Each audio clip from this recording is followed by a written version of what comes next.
a minority of members of parliament actually passed the finance bill. The finance bill is a critical instrument for advancing and implementing government programs.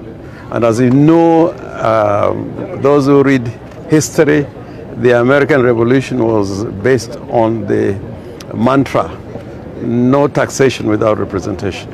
So the very important duty of members of parliament is to make sure that at a time when the finance bill is being debated, or an appropriation bill or other financial instruments are being debated and passed in the House, is a paramount duty of every member of parliament to attend.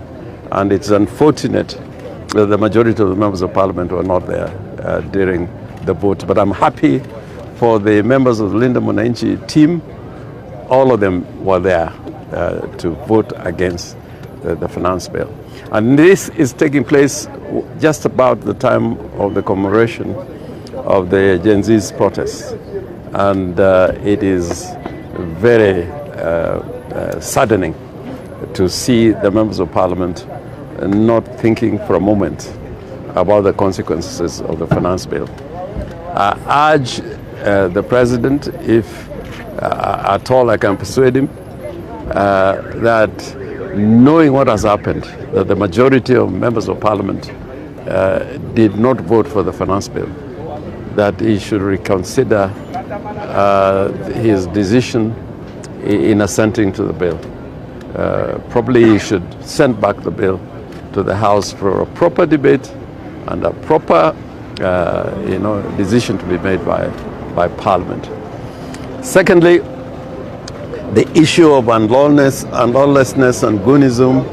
About a month ago, no, 2 months ago, the Inspector General of Police said he was going to deal with the goonism, so to speak, firmly and decisively.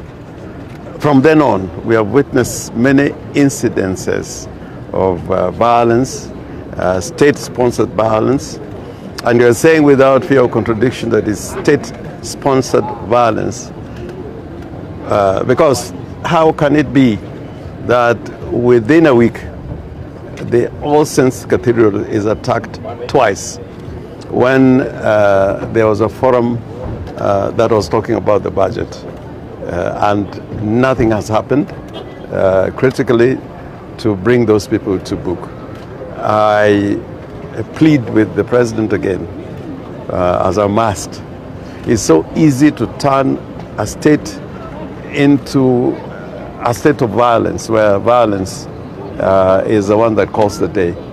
An election held with the violence as one of the applicable parameters for holding the elections cannot result into a democratically elected government. We may easily go the way of Haiti. We may easily go the way of Tanzania in the next elections if this continues.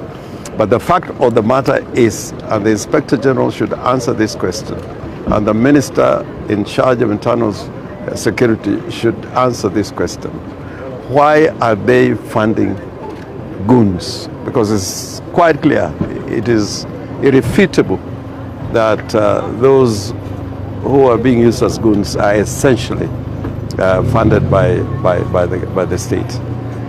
These incidences used to happen in the past during the Moi regime. You remember the Jeshi la Mzee, but it was not just a universal political operation, if I may put it that way, where violence becomes a means of persuading those you agree or disagree with. I know that in Kisumu, we had the violence meted against my friend and colleague, Senator Sosi.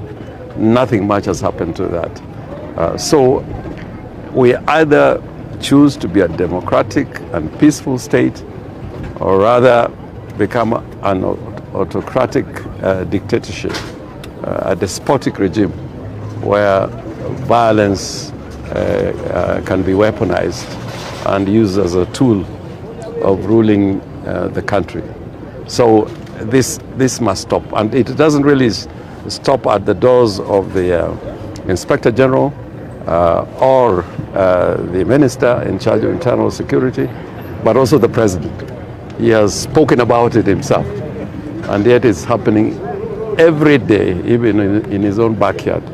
We had this unfortunate incident where, at a meeting, firearms were used. I think that was in